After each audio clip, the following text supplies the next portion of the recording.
Good morning friends. हम आज का न्यूज़पेपर देख लेते हैं। That is 16th October 2016। Today is Sunday. तो एडिटोरियल पेज के आर्टिकल्स तो आज मिलेंगे नहीं आपको, बाकी और आर्टिकल्स हम देख लेते हैं। तो फर्स्ट, ब्रिक्स की समिट गोवा में चल रही है। You all are aware of that.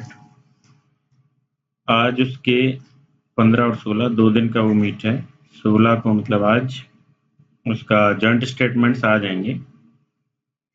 तो कल जो बातें हुई हैं वो बायलैटरल इनकी मीटिंग्स हुई हैं, उससे पहले उनका आउटकम्स निकल के आए हैं। तो वो है इंडिया रशिया की टाइज और इंडिया चाइना के बाद जो बात हुई है, बाकी कंट्रीज जो ब्रिक्स में उनके साथ जो बात हुई है, तो वो सारे बायलैटरल इश्यूज पे जो बात हुई है बायलैटरल मीटिंग्स में, उनके आउटकम्स हम आज देख लेते हैं। फर्स्ट तो जो पिछले 2-3 दिन से हम देख रहे थे कि रशिया का पाकिस्तान के साथ टाइज बन रही हैं, सैन्य अभ्यास उन्होंने साथ में किया है, कुछ उन्होंने उनको एक्सपोर्ट भी कर रहे हैं वो, और कुछ ऑलरेडी कर चुके हैं। तो उन पे स्टेटमेंट आ रहे थे लगातार पिछले 3 दिन से। अभी इंडिया और रशिया के बीच काफी सारी टाइज हुई हैं, लगभग $10 बिलियन इतने रुपए की टाइज हुई हैं। इसमें एक है S-400 सिस्टम। ये S-400 सिस्टम मिसाइल सिस्टम है, ये जो रखा हुआ है ये मिसाइल सिस्टम है। 400 किलोमीटर तक की इसकी रीच है लगभग, और ये लाइक कि एयर डिफेंस के लिए है। इंडिया में आके पाकिस्तानी कोई भी एयरक्राफ्ट अटैक करना चाहते हैं तो उनको जैसे कि 400 किलोमीटर पहले ये डिटेक्ट कर लेगा और ये अटैक कर देगा। तो 400 किलोमीटर मीन्स कि पाकिस्तान की खुद की टेरिटरी में उन्हें डिटेक्ट किया जा सकता है इंडिया में घुसने से पहले, और उनको फिर मार गिराया जा सकता है। तो इस तरीके की टेक्नोलॉजी है। तो ये 5 हमें दिए जाएंगे, 5 हम खरीद रहे हैं रशिया से। दूसरा हम खरीद रहे हैं रशिया से ये फ्रिगेट्स, स्टेल्थ फ्रिगेट्स। ये होते हैं छोटे वॉरशिप्स, मान लीजिए वॉरशिप्स होते हैं। स्टेल्थ टेक्नोलॉजी तो आप सभी जानते हैं कि जो रडार की पकड़ में ना आए वो स्टेल्थ टेक्नोलॉजी होती है। तो ये जो छोटे वॉरशिप्स हैं ये एज अ वॉरशिप यूज में नहीं आते हैं, लेकिन ये सामान वॉरशिप्स पे पहुंचाने के काम आते हैं। दूसरा जो एंटी सबमरीन है ये, तो सबमरीन से जो अटैक किया जाता है तो उसको ये रोकते हैं, उसमें ये काम आते हैं। ये क्रिविक क्लास है, जो क्रिविक क्लास के हम खरीदेंगे। तो इनका 4 का इनका सौदा हुआ है, जिसमें से 2 डायरेक्ट खरीदे जाएंगे, 2 इंडिया में बनाए जाएंगे। तो ये जो 2 इंडिया में बनाए जाएंगे वो मेक इन इंडिया में भी हेल्प करेंगे। ठीक है। नेक्स्ट हम देखें तो 226T हेलीकॉप्टर्स हैं, कामोव 226। तो ये लगभग 200 बनाए जाएंगे, जिनमें HAL प्लस यहाँ की रशियन एक कंपनी है रोस्टेक स्टेट कंपनी, ये दोनों मिलके बनाएंगी। तो जॉइंट वेंचर एक बनाया जाएगा इंडिया में, उसमें ये बनाए जाएंगे। तो ये अगेन ये फिर से मेक इन इंडिया में हेल्प करेगा। तो इस तरीके की ये टाइज हुई है इंडिया रशिया की। तो दीज टाइज शोज कि पाकिस्तान के साथ इंडिया के पाकिस्तान के साथ जो रशिया के रिलेशंस हैं वो होते हुए भी इंडिया के साथ रशिया के रिलेशंस खराब नहीं हुए हैं। और हमारे पीएम ने भी कहा है कि 2 नए फ्रेंड्स के बजाय एक पुराना फ्रेंड ज्यादा अच्छा होता है, जो कि रशिया है। तो इंडिया और रशिया की जो टाइज हैं उनमें बीच में थोड़ा सा कह सकते हैं कि रिश्तों में थोड़ी खटास आई थी, लेकिन अभी फिर से उसको सुधार लिया गया है और आगे ट्रैक पे आ जाएंगे ये रिलेशंस। इस तरह की बातें इसमें की गई है। फिर जो कुदनकुलम प्रोजेक्ट है उसकी 3rd और 4th जो यूनिट है उसका भी इन्होंने आज लेइंग डाउन किया है। स्टोन जो हम रखते हैं फर्स्ट, तो वो चीज बटन दबा के यहीं से इन्होंने की है। तो ये भी न्यूक्लियर एनर्जी हमारी उसको उसमें सफिशिएंट बनाने के लिए हमें कुदनकुलम प्रोजेक्ट पे रशिया से हेल्प मिल रही है। तो इस तरह की काफी सारी टाइज हमारी हो रही हैं। और ये जो हेलीकॉप्टर है हमारे पुराने चीता वगैरह जो हैं, चीता चेतक, इनको रिप्लेस करेगा। नेक्स्ट की सुखोई जैसे हेलीकॉप्टर, सुखोई जैसे फाइटर जेट्स बनाने के लिए भी रशिया हमारी और हेल्प करेगा। तो इस तरीके से ओवरऑल आप इसको देखते हैं तो मैंने कल भी कहा था कि अभी इनके स्टेटमेंट्स आ जाने दीजिए, फिर उसके बाद रिलेशंस किस डायरेक्शन में जा रहे हैं तो उसका पता लगेगा। तो आज के जो स्टेटमेंट्स हैं, आज के जो डील्स हुई हैं, उनसे हम देखते हैं कि इंडिया रशिया रिलेशंस में कोई ऐसे नहीं है कि कोई कमी आ रही हो।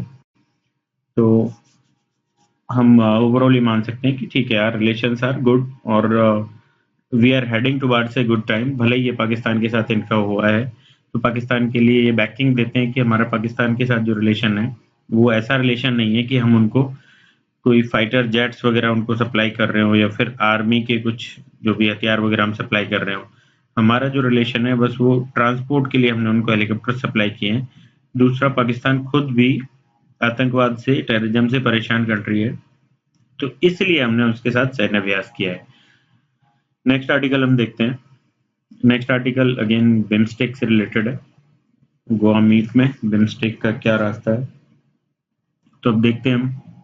इसमें कुछ ऐसा बहुत ज़्यादा दिया नहीं गया है, इससे ज़्यादा तो हम ऑलरेडी डिस्कस कर चुके हैं, लेकिन कुछ इसने डाटा दिए हैं, वो आप एवरेज डाटा टाइप्स में आप देख सकते हो, उस लिख सकते हो जरूरत पड़े तो। जैसे कि ब्रिक्स, व्हाट इज ब्रिक्स, तो 5 कंट्रीज हो गई, इंडिया, चाइना और रशिया। रशिया यूरोप और एशिया का mix, China India Asia, south Africa Africa का रिप्रेजेंटेशन, और ये साउथ अमेरिका का रिप्रेजेंटेशन। दैट मीन्स कि 1 2 3 4 5 कॉन्टिनेंट्स को ये रिप्रेजेंट करते हैं।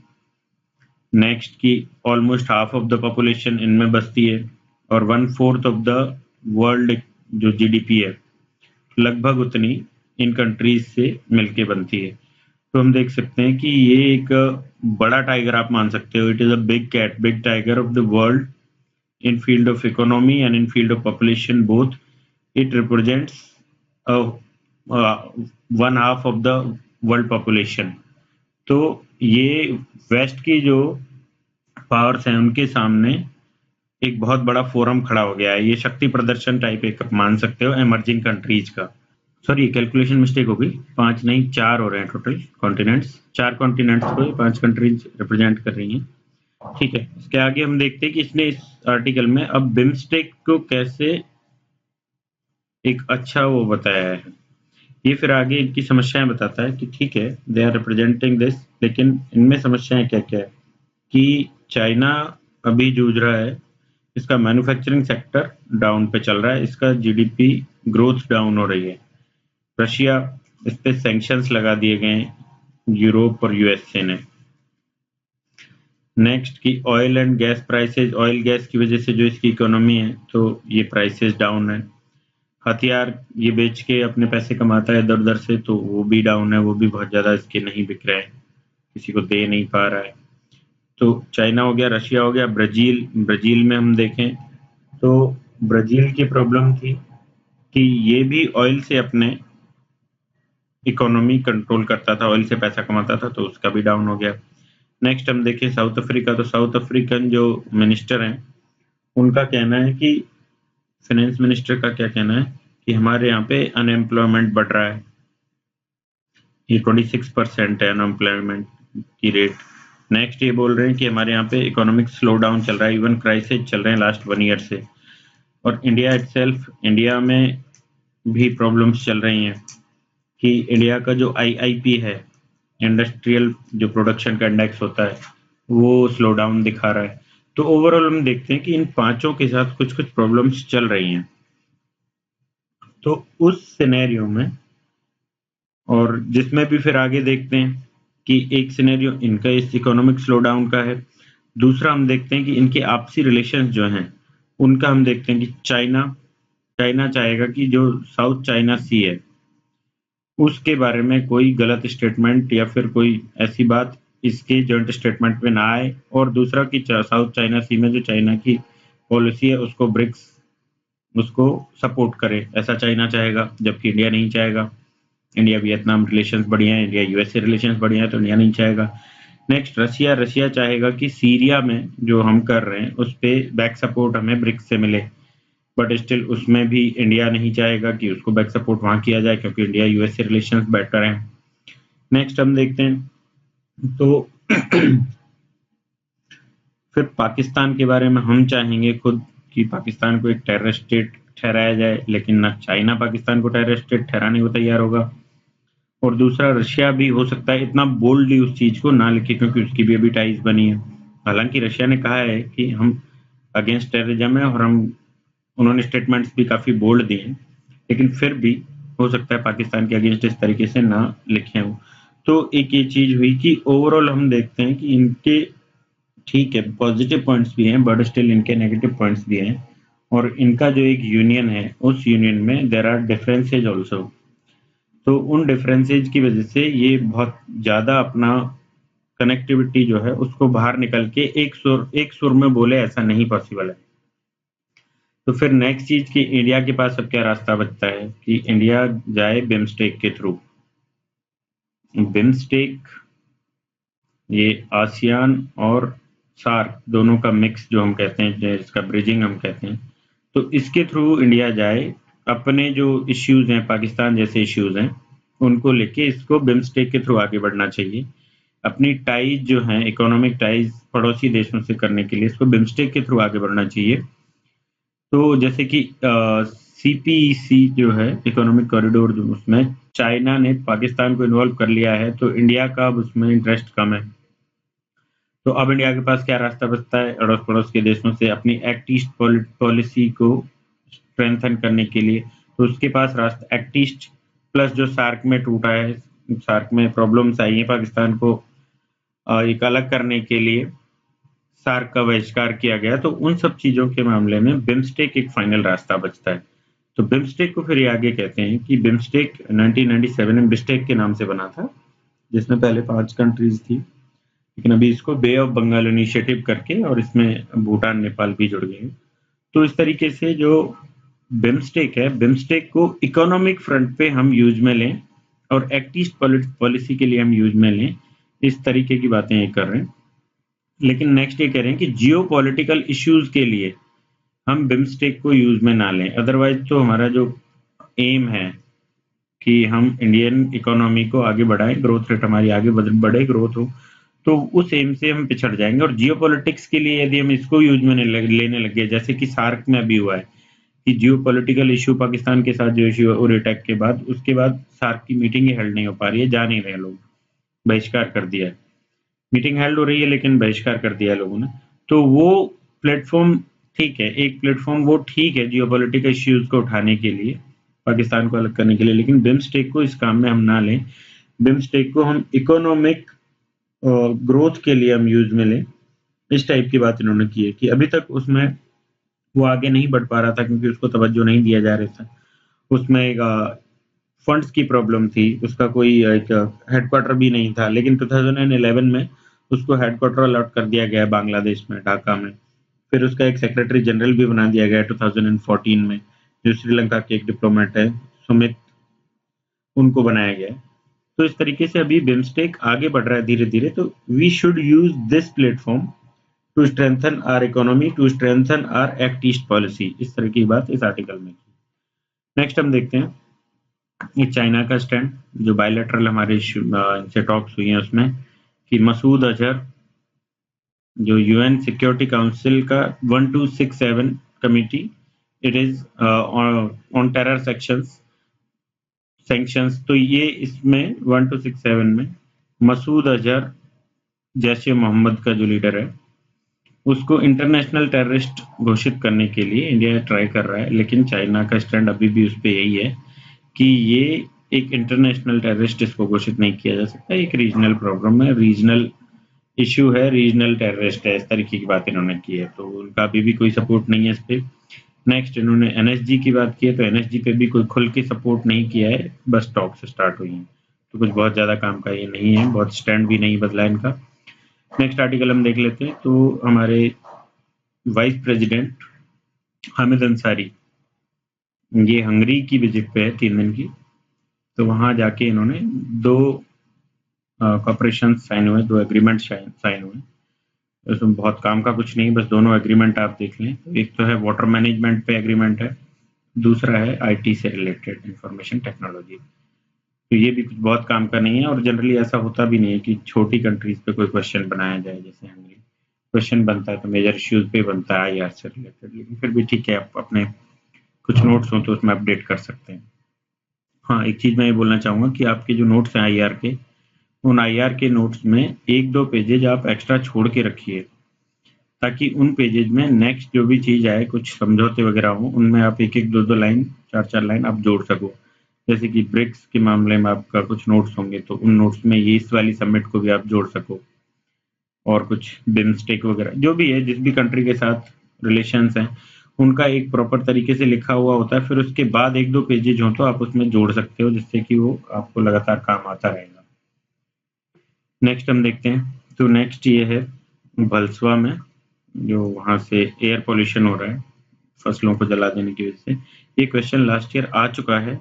मैंने इसको इसलिए डाला है कि इस पे क्वेश्चन आ चुका है, मैं 2-3 बार आपको ऑलरेडी कह भी चुका हूँ।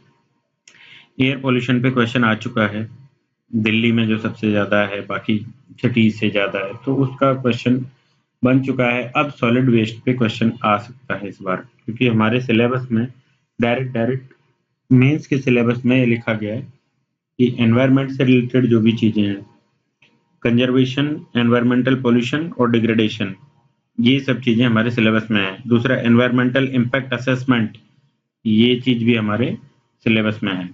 तो कोई भी जैसे प्लांट लगना हो, कल को थर्मल प्लांट लगेगा तो एनवायरमेंटल इम्पैक्ट असेसमेंट उसका करना पड़ेगा। कोई और प्लांट्स है, तो जैसे स्टील प्लांट्स लगाना था पॉस्को को, तो उसमें सोशल इम्पैक्ट असेसमेंट होता है, एक एनवायरमेंट असेसमेंट होता है।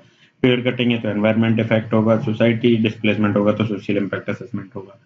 तो इसलिए सॉलिड वेस्ट का बार बार मुझे हिंदू में देखने को मिल रहा है। ये बेंगलोर के वेस्ट मैनेजमेंट को लेके, ये वहाँ पे आपस में लड़ाई हो गई है, जो कॉन्ट्रैक्टर्स हैं वो और वहाँ की जो कार्यकर्ता हैं कुछ, जिन्होंने की मुद्दा उठाया कि ठीक नहीं करते हैं, तो उनमें तो ये मुद्दा क्या है वो हमारे ज़्यादा काम का नहीं है। सॉलिड वेस्ट मैनेजमेंट पे कोई क्वेश्चन बनेगा तो उसमें प्रॉस कॉन्स, किस तरीके से वेस्ट को मैनेज किया जाए, किस तरीके से, क्या वे फॉरवर्ड हो, क्या हमारी अभी पॉलिसीज हैं, तो वो एनवायरमेंट डिग्रेडेशन में कैसे उसका भी योगदान है। तो उस तरीके की चीज़ें कोई क्वेश्चन बन सकता है, तो वो आप देख लीजिएगा एक बार, और कई बार हम डिस्कस भी कर चुके हैं इसके बारे में। अब नेक्स्ट आर्टिकल हम देख लेते हैं। तो नेक्स्ट आर्टिकल आज हेल्थ से रिलेटेड आर्टिकल्स हैं। एक तो आया कि शुगर टैक्स लगाया गया है, इस पे अपना कोल्ड ड्रिंक्स वगैरह जो होती हैं, इन पे शुगर टैक्स लगाया गया है। तो ज़्यादा इनमें कैलोरीज होती हैं एक तो, दूसरा कि ज़्यादा कैलोरीज खाओगे तो मोटापा, ओबेसिटी, ये मोटापे की प्रॉब्लम हो जाती है। शुगर इसमें होता है तो डायबिटीज़ टाइप 2 डायबिटीज़, ये इसके पेशेंट्स काफ़ी बढ़ रहे हैं इससे। नेक्स्ट इससे प्रॉब्लम होती है कि दांत जो है वो खराब होने लग जाते हैं, डिके होने लग जाता है उनमें। तो इस तरह की प्रॉब्लम्स इससे होती हैं। तो शुगर टैक्स को कुछ कंट्रीज ने लगाया, तो यूएन ने कहा है कि it is a good, sorry, World Health Organization ने कहा, यूएन ने, तो वर्ल्ड हेल्थ ऑर्गेनाइजेशन ने कहा कि it is a good step कि शुगर टैक्स लगाओ, चीज़ें महंगी होंगी तो कंजम्पशन घटेगा तो ये सारी जो प्रॉब्लम्स हो रही हैं वो नहीं होंगी। तो इसको आप एज अ फोल्डर पॉइंट आप कहीं यूज में ले सकते हो। नेक्स्ट हम देख लेते हैं, ये 2 आर्टिकल्स रिलेटेड हैं टीबी से, ट्यूबरकुलोसिस, तो इसको हिंदी में क्षय रोग बोलते हैं। टीबी से रिलेटेड इस आर्टिकल में 2016 की रिपोर्ट आई है, वर्ल्ड टीबी रिपोर्ट आई है 2016 की। उस रिपोर्ट को बेस बना के आर्टिकल लिखा गया है। इसमें ये जो यहाँ पे आप सर्कल्स देख रहे हैं, तो ये दिखा गया है कि किस कंट्री में कितने टीबी का बर्डन कितना है पर मिलियन पॉपुलेशन, कितने लोग टीबी के मरीज हैं। तो इंडिया में देखें तो इंडिया बहुत ज़्यादा बर्डन है इंडिया में, ये डाटा दिया इन्होंने 1311 पर मिलियन इंडिया में पेशेंट्स हैं। और ग्लोबल टीबी का बर्डन आप देखोगे तो 10.4 पर मिलियन है। अब आप खुद सोच सकते हो कि इंडिया की कितनी बुरी हालत है, 1311 in front of 10.4 global ratio. तो इंडिया में बहुत ज़्यादा टीबी के पेशेंट्स हैं। नंबर ऑफ पेशेंट्स में भी इन्होंने डाटा दिया है आगे, 2.8 मिलियन, मतलब 28 लाख लोग। तो इस तरीके से ये डाटा बहुत ज़्यादा काम का नहीं है। कुछ एक डाटा आप याद रख सकते हो कि इंडिया में सबसे ज़्यादा टीबी डेथ होती हैं, इंडिया में सबसे ज़्यादा टीबी के पेशेंट्स हैं। मतलब इस तरीके से ये 2 डाटा आप याद रख लीजिए, ज़्यादा नहीं तो, कि 27% ऑफ टोटल टीबी के जो मरीज हैं वो इंडिया में। एक डाटा पे याद रख लीजिए। एक दूसरा डाटा आप याद रख सकते हैं, 34% डेथ ओवरऑल जो वर्ल्ड में होती हैं टीबी की वजह से, उनमें से 34% इंडिया में होती है। तो ये 2 डाटा आप याद रख लीजिए। फिर वो भी देख सकते हो आपकी मल्टी ड्रग रेजिस्टेंट टीबी में भी इंडिया आगे है, एक्सडीआर टीबी में भी इंडिया में बहुत ज़्यादा प्रॉब्लम्स हैं, बहुत ज़्यादा मरीज हैं उसके भी। तो इस तरीके से ये डाटा देके फिर आर्टिकल आप देखते हैं। तो आर्टिकल में ये कहा गया है कि एक तो कि WHO और UN ये सभी इंडिया के जो डाटाज हैं उन पे बिलीव नहीं करते। कई बार इनका वो आता है। इस बार भी WHO ने कहा है कि इंडिया जो रिप्रेजेंट करता है 2040, फिर ये डाटा की बात कर रहे हैं, तो बस इसको आप ऐसे देख लो कि लगभग आधे ही केसेज को हमने दिखाया है, WHO को हमने शो किया है। जितने हमारे वास्तव में मरीज हैं टीबी के, उसके आधे ही हमने रिपोर्ट किए हैं। और 2015 का भी इन्होंने कहा है कि 15 में लगभग 60%, 59% को हमने रिपोर्ट किया है। तो इंडिया एक तो डाटा ठीक करे, डाटा ठीक नहीं होता है इंडिया का, तो इसके लिए आर्टिकल में लिखा है। ये भी 2017-18 में एक टीबी प्रिवेलेंस की नेशनल टीबी प्रिवेलेंस सर्वे, ये सर्वे हो रहा है। तो इस सर्वे के बाद 17-18 में इसकी रिपोर्ट आ जाएगी, 18 तक मतलब, तभी पता लग पाएगा कितने टीबी के मरीज हैं इंडिया में एक्चुअल में। जो भी डाटा अभी तक देते हैं हम उस पर WHO बिलीव नहीं करता है। फिर नेक्स्ट ये कह रहे हैं कि इसको कैसे चेंज किया जा सकता है इस सिनेरियो को। तो उसके लिए फर्स्ट कि हमारे पास एक तो दवाइयाँ अवेलेबल होनी चाहिए। दूसरा कि हम मल्टी ड्रग रेजिस्टेंट जो टीबी है हो जाता है, MDR, उसका ट्रीटमेंट, XDR उसका ट्रीटमेंट। तीसरा हमारे पास वैक्सीन अवेलेबल ऑलरेडी होनी चाहिए। वैक्सीन हमारे पास जैसे अभी BCG है, तो ये BCG बच्चों के लिए होता है, बच्चों में टीबी की रोकथाम के लिए, लेकिन एडल्ट के लिए कोई ऐसा वो नहीं है। तो एडल्ट के लिए भी कोई वैक्सीन बनाया जाए, उसके लिए हमारे researchers, private sector, government, CSIR वगैरह जो हैं, और इंडियन इंस्टीट्यूट ऑफ CSIR तो एग्रीकल्चर का है, ICMR साइंस जो इंस्टीट्यूट्स हैं इंडिया के, वो IISc वगैरह, तो ये एक प्रॉपर रिसर्च, प्रॉपर वे में रिसर्च करें, इनको प्रॉपर फंडिंग मिले जिससे कि वैक्सीन डेवलप की जा सकें, प्रॉपर ड्रग्स डेवलप की जा सकें, इसके लिए काम करने की जरूरत है।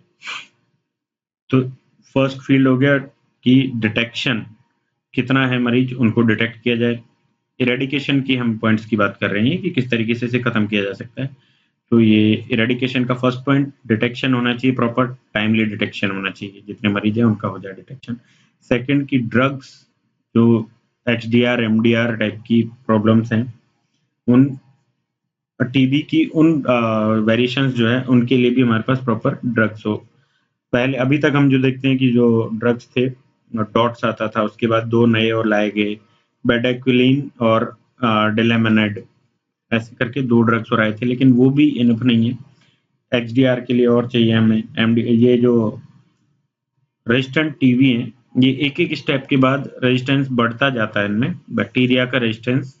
तो उसके बाद नए लेवल का आपको एंटीडोट्स चाहिए होते हैं, वही काम करते हैं। तो उस पे हमें काम करने की जरूरत है, रेगुलर रिसर्च की जरूरत है। थर्ड ये कह रहे हैं कि जैसे हमने पोलियो को इरेडिकेट किया है, उसी तरीके से हमें इस पे भी एक युद्ध स्तर पे इसके लिए काम करने की जरूरत है, और उस पे एटीट्यूड चेंज प्लस प्रचार प्रसार इतना किया जाए कि लोगों को उसके बारे में पता लगे कि इसको कैसे रोकथाम की जा सकती है। जैसे कि बार बार पोलियो के मामले में एक भी आप मिस ना करें, एक भी डोट आप मिस ना करें, इस तरीके से अपने अमिताभ बच्चन कहते हैं। तो उसी तरीके से टीबी के बारे में प्रचार प्रसार किया जाए। जैसे 6-6 महीने का एक तो इसमें इलाज चलता है, तो उसमें वो जब ठीक फील करता है मरीज तो इलाज लेना बंद कर देते हैं। तो इसलिए मल्टी ड्रग रेजिस्टेंट में ये बदल जाता है, मल्टी ड्रग रेजिस्टेंस से फिर XDR में बदल जाता है। तो उसकी बजाय ऐसी, जैसे ड्रग्स के मामले में ये कि ऐसी ड्रग्स बनाई जाए कि छोटा इलाज हो। तो और दूसरा ये कि उनको उस पीरियड तक उनको इलाज करवाएं, वो इसके लिए उनको जानकारी हो, उनको नॉलेज हो, उनको बार-बार उनको उत्साहित किया जाता रहे, इस तरीके की चीजें। नेक्स्ट ये बात करते हैं कि आधी से ज्यादा टीबी तो सिर्फ माल न्यूट्रिशन की वजह से होती है। टीबी के पेशेंट्स हम देखें तो 30-35 किलो के हो जाते हैं, जो गांव में होती है, या फिर गरीब लोगों में ये ज़्यादा होती है। ये एक डाटा का इन्होंने और दिया है कि पुअर लोगों में टीबी का परसेंट ज़्यादा है, जो अच्छी खासी फैमिलीज हैं, मिडिल क्लास या अपर क्लास फैमिलीज, खाते पीते घर के लोग हैं, उनमें कम होता है। तो इस तरीके की चीज़ें इन्होंने की बात की है इन्होंने। तो एक ओवरऑल इरेडिकेशन के लिए अब आप देखें पॉइंट्स, तो फर्स्ट की पॉइंट्स आप लिख सकते हैं। फर्स्ट, रिपोर्ट हो टाइम पे। सेकंड, ड्रग्स का इंतजाम, सही ड्रग्स और बार बार नई नई बनाई जाती रहे मल्टी ड्रग रेजिस्टेंट को रोकने के लिए। थर्ड, कि इनको ड्रग्स ऐसी हो जो 6-6 महीने ना चले, टाइम कम हो जाए। फोर्थ चीज कि इसमें पोलियो की तरह हमें एटीट्यूड चेंज की जरूरत है। फिफ्थ, कि कुपोषण, मालन्यूट्रिशन की वजह से जो टीबी हो रहा है उसको रोकने के लिए उस पर भी ध्यान दिए जाने की जरूरत है। तो इस तरीके से ये आर्टिकल आप या तो डायरेक्ट कोई क्वेश्चन आ जाता है टीबी पे, तो उसमें आप यूज में ले सकते हैं कि वो what should be the way forward. तो वे फॉरवर्ड में हमने बात की कि सभी को मिलकर साथ काम करना चाहिए, इस तरीके की चीजें होनी चाहिए। फिर नेक्स्ट आर्टिकल हम देख लेते हैं।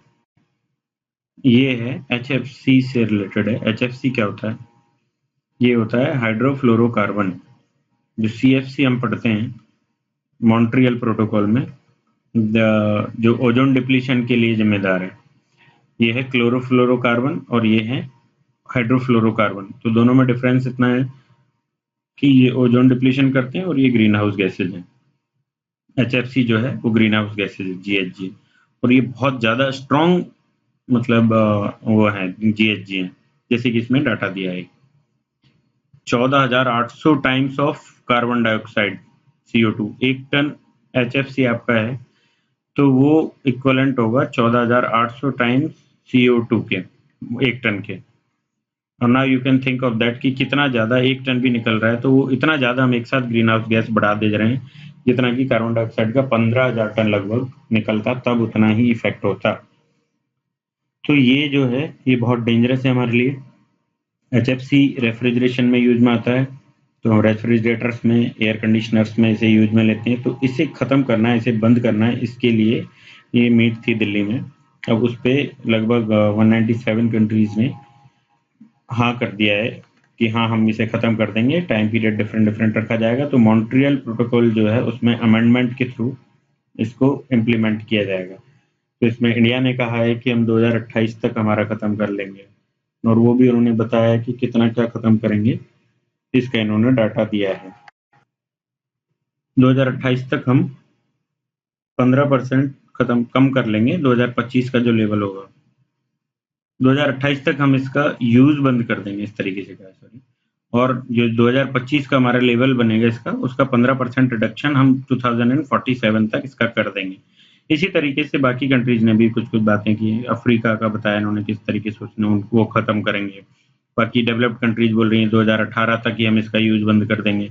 तो अब ये जो डेवलपिंग कंट्रीज हैं वो इतना लेट क्यों कर रही हैं? तो उसका रीजन है कि जो अभी और नए रेफ्रिजरेंट्स आए हैं, दो रेफ्रिजरेंट्स अभी यूज में लेने के लिए, उन्हें प्रोड्यूस करने के लिए अभी महंगा पड़ता है इन कंट्रीज को। क्यों महंगा? इसलिए पड़ता है कि जो पेटेंट होता है, किसी भी प्रोडक्ट का पेटेंट होता है, वो 15-20 साल के लिए पेटेंट दिया जाता है। तो जब तक उसका पेटेंट खत्म नहीं होता है तो उसे बनाने, उसे यूज में लेने के लिए एक रॉयल्टी देनी पड़ती है। जिसने पेटेंट करवाया है इसको, इस प्रोडक्ट का, उसको रॉयल्टी देनी पड़ती है। तो उस रॉयल्टी की वजह से वो महंगा पड़ता है। तो ये जो डेवलपिंग कंट्रीज हैं, ये वो पेटेंट की डेट्स खत्म होने के बाद से इसको इंट्रोड्यूस करना चालू करेंगे, और अपना जो अभी HFC जो यूज में ले रहे हैं उन्हें खत्म करना चालू करेंगे। तो इसलिए it will take time, but still ये बहुत ही जरूरी चीज है, क्योंकि GHG का हमने जैसे देखा, ग्रीन हाउस गैसेज इतना टाइम्स कार्बन डाइऑक्साइड का निकल रहा है। तो 1 डिग्री सेल्सियस जो हम चाहते हैं कि ये इसको घटा सकें 2100 से पहले, 2100 सेंचुरी से पहले इसको हम इतना घटा सकते हैं, उसके लिए जरूरी है इसे यूज में लेना। तो ये हो सकता है मेंस में डायरेक्ट ना आए, और मेंस में आएगा तो आप इसको, जैसे पेरिस समिट हुआ है वो प्लस ये जो है, इन दोनों को साथ में आप लिख सकते हैं। GHG के लिए हुआ, HFC के लिए हुआ मीटिंग, इन दोनों को साथ में यूज में लेके लिख सकते हैं। और मेंस में ना भी आए तो प्रीलिम्स के लिए एक इम्पोर्टेंट बन जाता है HFC। तो 2007 के प्रीलिम्स, 17 के प्रीलिम्स में हो सकता है पूछा जाए, कंपेयर करवाया जाए, तो इसलिए इसको आप देख लीजिए। नेक्स्ट हम देखते हैं एंड ऑफ अ स्टोरी, इस तरीके का एक आर्टिकल है, ये संडे मैगजीन में जो आता है उसमें आया है। आर्ट एंड कल्चर से रिलेटेड ये आर्टिकल है। तो इसमें एक इनकी कला है, एक आंध्र प्रदेश और तेलंगाना रीजन में। तो इस कला का नाम है पटम। तो इसमें क्या है, ये पेपर पे पिक्टोरियल पिक्चर्स ये ड्रॉ करते हैं, डिफरेंट डिफरेंट ये बना रहे हैं, जैसे बना रहे हैं। तो इन पिक्चर्स को ड्रॉ करके कोई कहानी को, एपिक जो हमारी टेल्स हैं, उन कहानियों को इन्होंने पूरा ड्रॉ किया हुआ है। जैसे इसको स्क्रोल पेंटिंग बोलते हैं। तो इसको लपेट सकते हैं, मतलब एक कागज पे है तो स्क्रोल पेंटिंग है। तो इस पे एक पूरी कहानी को इन्होंने ड्रॉ किया हुआ है डिफरेंट डिफरेंट पिक्चर्स में। फर्स्ट जैसे सीन, सेकंड सीन, ऐसे इनको ड्रॉ करते हैं ये। तो इसे पटम बोलते हैं। तो तमिलनाडु और आंध्रा रीजन में ये बहुत चलता था पहले। इसमें ये मास्क भी यूज में लिए जाते हैं। तो वहां पे जब कटाई हो जाती थी धान की या और कोई भी फसल है, तो उसके बाद ये कुछ स्पेशल जातियां हैं, दो चार, उनके लोग जाके इन कहानियों को सुनाते थे। ये म्यूजिकल फॉर्म में होती है, गा के सुनाते हैं। तो साथ में इनको यूज में लेते हैं। तो ये लगभग 900 से 1000 साल पुरानी है। जो शैव हमारा संप्रदाय स्टार्ट हुआ था, शैव और वैष्णव दो थे। शैव संप्रदाय से रिलेटेड ये कहानियां हैं इसमें। तो इन कहानियों को अब ये कला खत्म होती जा रही है, it is on the verge of and. तो इस तरीके से ये खत्म होने वाली कला है। तो ये पूछा जा सकता है, मेंस में भी हो सकता है, 5 नंबर के क्वेश्चन में पूछ लिया जाए। जैसे तांडव पूछा गया था पहले, तो वैसे ही हो सकता है, इसको पूछा जा सकता है। और या फिर प्रीलिम्स में कभी पूछा जा सकता है कि पटम क्या है, कहाँ से। तो आप ये दो चार चीजें लिख सकते हैं कि एक तो ये स्क्रोल पेंटिंग इसमें यूज में ली जाती है, मास्क इसमें यूज में लिए जाते हैं, दूसरा कि इतने साल पुरानी है, तीसरा कि कटाई बुवाई का वो खत्म हो जाता है, कटाई तब उसके बाद ये जाके बोलते हैं। तो इस तरीके ये कहानियां डिपिक्ट करते हैं, लोगों को सुनाते हैं। तो इस तरीके से कुछ 4 5 6 7 पॉइंट आप इसमें लिख सकते हैं, बाई चांस यदि पूछा जाता है मेंस में। तो या प्रीलिम्स में पूछा जाएगा तो ऑप्शंस आपके पास होंगे। नेक्स्ट हम देखते हैं। ओके देन, आर्टिकल आज के इतने ही थे। एक चीज कल मैं, सॉरी, 9/11 बोल दिया था मैंने कल। तो वो 26/11 है इंडिया का, जो मुंबई पर अटैक हुआ था। ये किसी ने मेरे को कमेंट में लिखा है। नेक्स्ट चीज की, एक दो दोस्तों ने मुझे वैसे भी बोला कि मैं आर्टिकल्स, सबको ही आर्टिकल बोल देता हूँ, भले ही वो न्यूज हो या कुछ हो। तो इट्स ओके यार, मतलब फ्लो में निकल जाता है। आप उसको इतना माइंड मत कीजिए प्लीज कि मैं न्यूज को आर्टिकल क्यों बोल रहा हूँ। तो ठीक है, चलता है। खैर आज के लिए थैंक यू।